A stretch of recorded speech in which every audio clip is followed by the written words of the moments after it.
what is happening? How are you? We are looking at a slightly, it looks, I mean, it's lining up to be a slightly softer open. We may not be as busy in the first half hour as normal, as the key economic data coming out today is at 9. So half an hour before the open, or excuse me, half an hour after the open. And that is, what is that, factory orders and ISM non-manufacturing.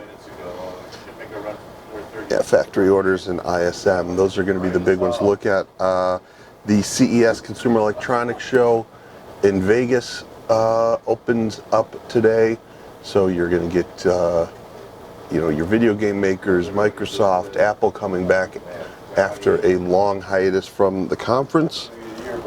So we'll see that.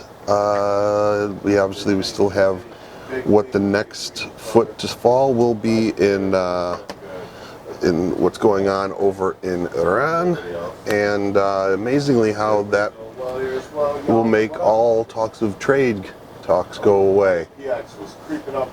Most important thing in the world just disappears, but that's obviously still out there. We are opening up here in 52 seconds.